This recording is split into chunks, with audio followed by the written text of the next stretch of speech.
What's going on, everybody? Welcome to the Veteran Metals Show. We'll give you all a couple seconds to start joining in. If you could, just let us know. Give us a quick comment. Let us know that you can hear us and see us all right. See, why is it not giving us...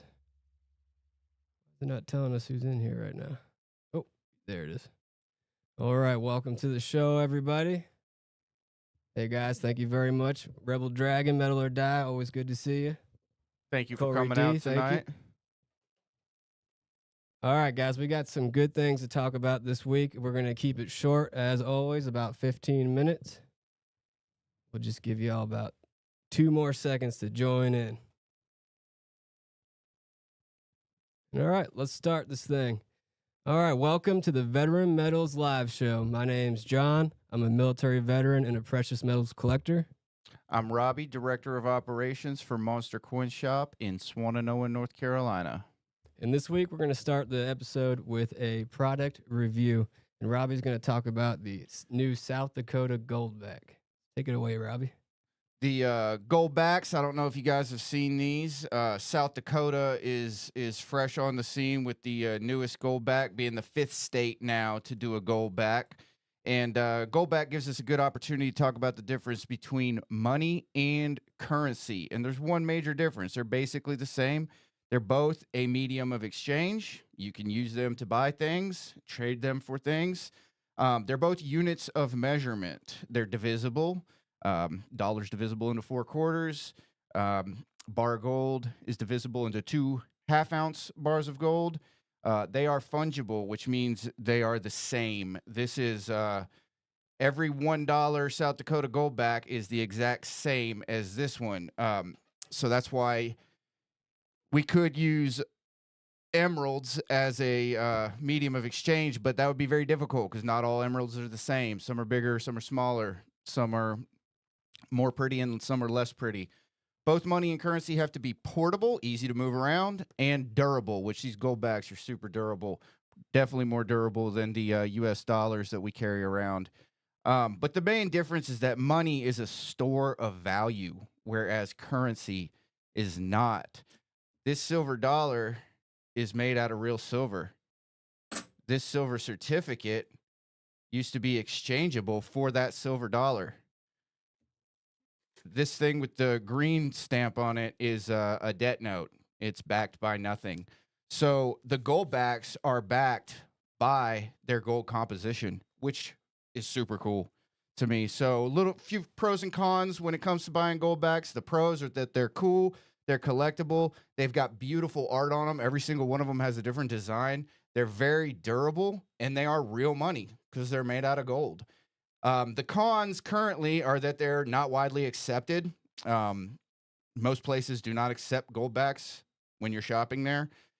They're relatively high premium for what you pay relative to the melt value of the gold they're made out of.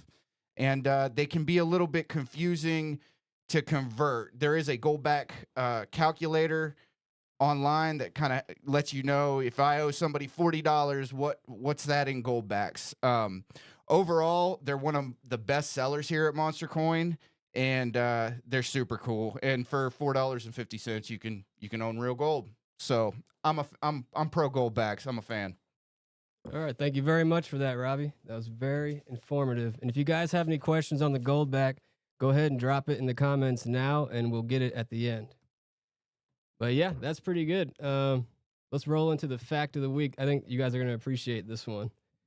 So the fact of the week is that people used to, and actually still do, put silver coins in their water barrels to purify water. Because like copper, silver is antibacterial, antifungal, don't quote me, possibly antiviral.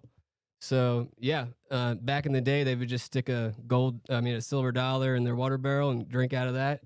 And even today, the modern water filters have silver in there because it prevents things from growing in there. So that's pretty interesting to know. I didn't know that until today, and I'm glad I do. That's pretty cool. Yeah.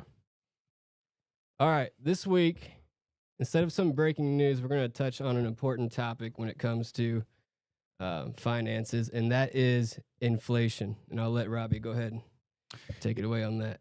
So definitely everybody's noticed that the things you used to buy cost more now than they used to cost. Um, and the kind of a basic definition of inflation is too much cash chasing too few goods. So if you think about when they gave us all free money, what was that, like 2020? Yeah. Gave us like $2,500 or Yeah. yeah. Um, so you know, if you get a free $2,500 and you don't normally buy steak, you might be buying steak. You might be buying double the groceries that you normally buy, or you know, something that you don't normally buy, and that creates a shortage of that product, an increase in demand for that product because people have more money. So when that happens, the price has to rise to offset that increase in demand. The supply goes down, the price goes up, and that's a basic rule of economics. So that's what you are seeing recently with the rise in prices, is that cash, all that cash that was injected in the economy, uh, there was no way around it. Prices were going to go up. Another effect of inflation that's not as often noticed as the higher price tags is the smaller portions that you start getting. You used to get, 35 ounces of potato chips in a bag, and now it's 32. You barely notice, but if you're the potato chip maker and you're cranking out millions of bags, it adds up. So that's kind of what we got on inflation right there. Just a little brief. And something that a lot of people, I mean, I'm sure our viewers all understand this because we're in finance, but a lot of people don't seem to understand that inflation is compounding. So you see, oh, 3% this month, 3% next month. It's all adding up because, in like 1993, if you had $100, it was worth $100. And now it takes $200 to get that same value today. And that's only in a lifetime. That's my little brother's lifetime. And Yep. it's just going to keep on happening. So. Yep.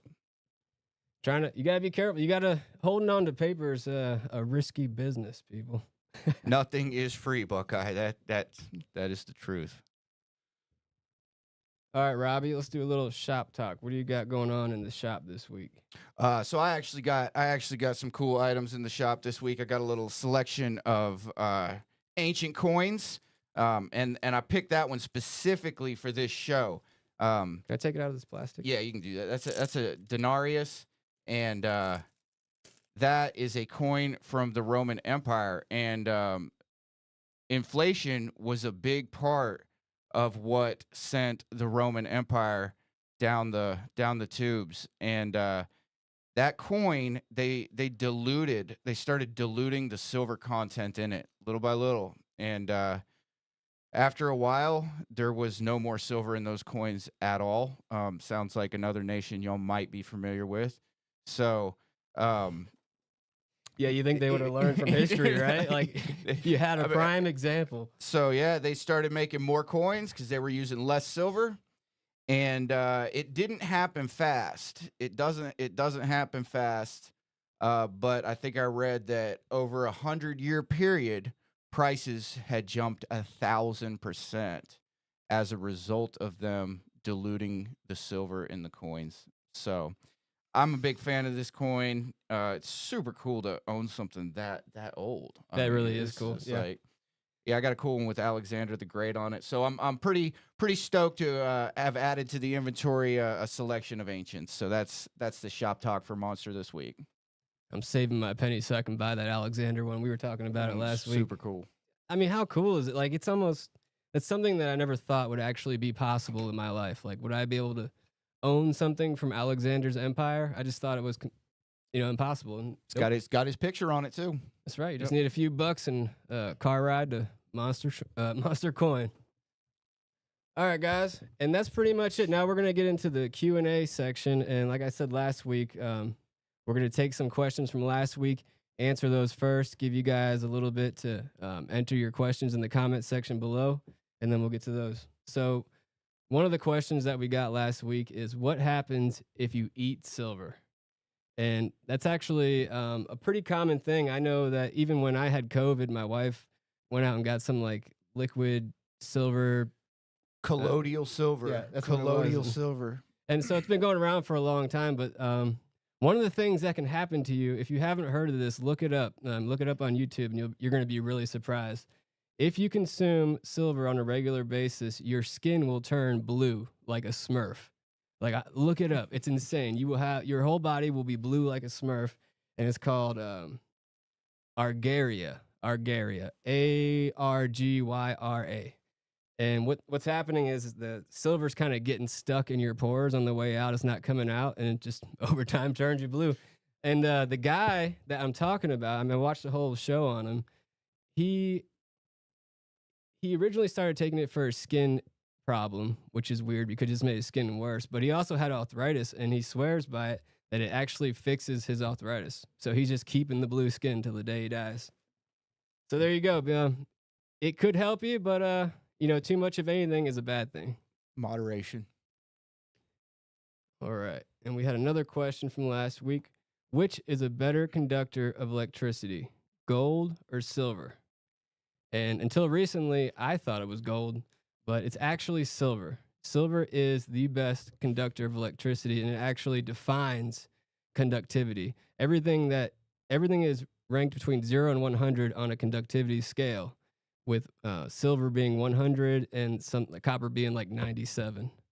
So there you have it, people. Silver is actually better than gold in some aspects.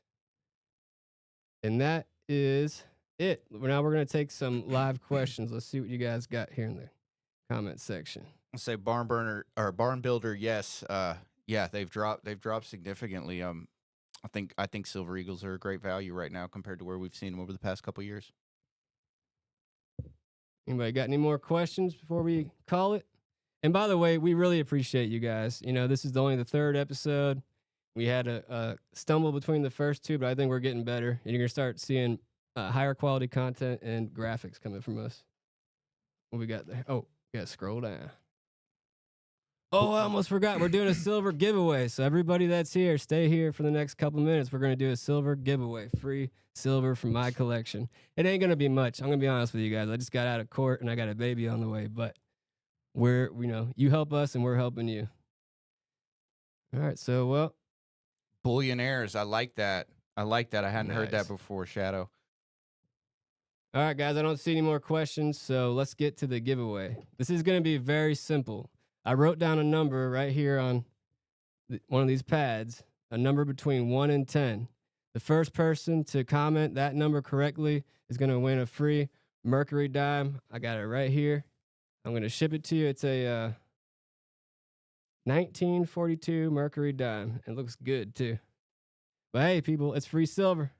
What we got? We got sevens. Seven's not it. Eight, John Bartlow. Congratulations, John. Do me a favor. My email is veteranmetals@gmail.com. Send me an email and with your address and all that, and we'll get you taken care of. All right, everybody. Oh, what's that? Ooh, okay. All right, everybody. Thank you very much. That concludes this week's episode of Veteran Metals Live. Before I go, Robbie, is there anything you'd like to add? I just want to say thank you for joining us. Thank you for joining us again. We're having a great time doing this. I hope you guys are having a great time watching it. Thank you very much.